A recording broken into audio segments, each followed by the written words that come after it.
Olá, começando Eu Fui, o programa de turismo e intercâmbio da TV Fevale, o segundo programa de 2010. 2010 que é o ano da Copa do Mundo, a mais apaixonante competição esportiva do planeta que ocorre na África do Sul, nosso tema do programa de hoje. Vamos então cumprimentar os nossos debatedores. Primeiro então, a Aide Stimmer, que está aqui do meu lado, né? Que além de ser dona de uma agência de viagem, né? Vai passar dicas de viagem aqui pra gente, também tem uma experiência, né? Passou um tempinho na África do Sul e o noivo dela também é de lá, né? Tudo bom, Aide? Tudo bem. Depois temos a Úrsula, então, que está sentada ali na ponta, que faz parte da STB de Porto Alegre, uma agência de intercâmbio, que vai mostrar as opções, né, para quem assistiu o programa e está pensando em fazer um intercâmbio na África do Sul. Tudo bom, Úrsula? Tudo bem. E depois também, aqui do nosso lado, completando o nosso time, né, já que o tema hoje é África do Sul, tem toda essa questão do futebol, da Copa do Mundo que vai acontecer. A Evelyn Herbstreit, isso? Isso. O nome dela é um pouco complicado, né? Mas eu acertei. Que passou também um tempinho por lá, foi estudar por lá. Bem-vindo, então, ao Eu Fui. Obrigada. A África do Sul está se tornando cada vez mais, né, parte dos nossos dias. Agora faltam menos de 100 dias para a Copa do Mundo. Então, ainda dá tempo de fazer uma viagem e tentar fazer um intercâmbio por lá. A ideia. De fazer a viagem ainda dá tempo. Na época da Copa do Mundo, um pouquinho complicado. A gente até estava conversando sobre isso nos é. bastidores, né? Sobre como é que funciona, né, o país e as cidades onde vão acontecer os jogos. Realmente fica tudo muito agitado, né? Conturbado. Não se sabe nem o que esperar ainda da África do Sul. Tá tudo ainda em obra, então a gente fica nessa expectativa. Não dá muito para aconselhar. Tem aqueles aventureiros que vão encarar de qualquer jeito. Tem aqueles que vão ficar um pouco mais ressabiados e de repente esperar aí o final da Copa para encarar a África do Sul depois. O ideal era ter feito um planejamento antes já. Planejar qualquer viagem, assim, Sempre. ainda mais em época de um campeonato assim, do porte de uma Copa do Mundo, tem que se planejar com uma certa antecedência, né? Agora os voos já estão lotados, mas isso não quer dizer assim que a pessoa não possa viajar no ano que vem também, né? Conhecer o país que agora vai estar tão na mídia, né? Vai estar se falando ainda mais de África do Sul. Somente para quem, né? Para ti que tem uma agência de turismo agora, com essa exposição que a África do Sul vai ter, Exatamente. né? Bem mais fácil, vocês também do intercâmbio, né? Com certeza. Pode facilitar, então, que depois de passar a Copa do Mundo, haja uma procura maior. Até porque a estrutura do país também vai estar pronta para receber mais turistas, né? Depois de uma Copa, né? Fica hotéis, né? Os estádios, Isso. fica toda uma estrutura, né?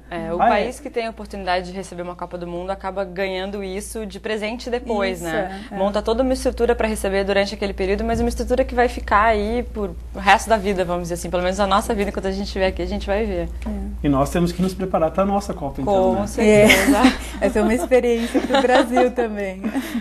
Evelyn, tu ficou agora, recentemente veio de lá, né? Como é que tu escolheu, então, a África do Sul, fazer esse intercâmbio na África do Sul? Foi o seu primeiro intercâmbio também, né? Eu escolhi porque eu queria ir pra um lugar diferente, não queria ir pra Austrália, que todo mundo vai. Eu falei, vou conhecer um lugar diferente, que tem a Copa. Que na verdade eu queria ir pra Copa, né? Mas meu pai não curtia muito a ideia. Muita gente na Copa, tu é nova, quantos anos tu tem Eu mesmo? tenho 16. E eu ia faltar colégio, então não rolou. Daí eu escolhi a África do Sul pra conhecer, até porque meu sonho era fazer um safari e foi maravilhoso. Então foi por isso, um lugar bem diferente. Pra ter bastante coisa pra contar e ninguém saber de nada. Não é aquela coisa. A Austrália todo mundo já foi pra Estados Unidos, África do Sul, só eu. Só eu, quando chega numa rodinha de pessoas que fez intercâmbio, eu fui pra Austrália, fui pra Londres, fui pra Irlanda, aí eu fui pra África do Sul, né? É uma opção, mas tem, né? É um diferencial, né? E é bem uma realidade mesmo. Falando um pouco em nome do STB, assim, em termos de intercâmbio, o STB agora está começando a ter uma procura maior. Acho que esse ano que antecede a Copa é mais, assim, uma questão de curiosidade, mas depois da Copa o STB acredita que a procura vai aumentar cada vez mais. E realmente, como ela, são casos muito esporádicos de estudantes e pessoas interessadas em fazer intercâmbio. É que as pessoas têm uma ideia, assim, a África do Sul tem uma ideia muito de um país selvagem, né? África, eu acho que para o brasileiro é um continente que não é muito conhecido, né? Então eles têm a ideia, a África do Sul é um país selvagem, onde não tem muita estrutura. E na verdade a África do Sul é um país muito parecido com o Brasil, com uma estrutura maravilhosa, com um sistema também muito parecido com o Brasil, que facilita muito o turismo e com uma diversidade também de paisagens para se conhecer.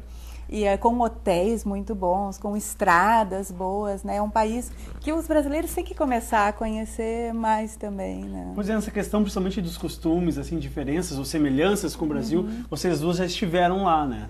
O que vocês pontuariam, então, que tem mais de semelhante aqui? Porque também, tanto a Austrália como a Nova Zelândia, quem vem de intercâmbio, né, já fala dessa questão que é parecido também a questão de clima, né? Mas na África do Sul não é só a questão de clima, né? Tem questão de costume, animação, descontração do povo, né? É bem isso. Eles são pessoas muito legais e muito receptivas.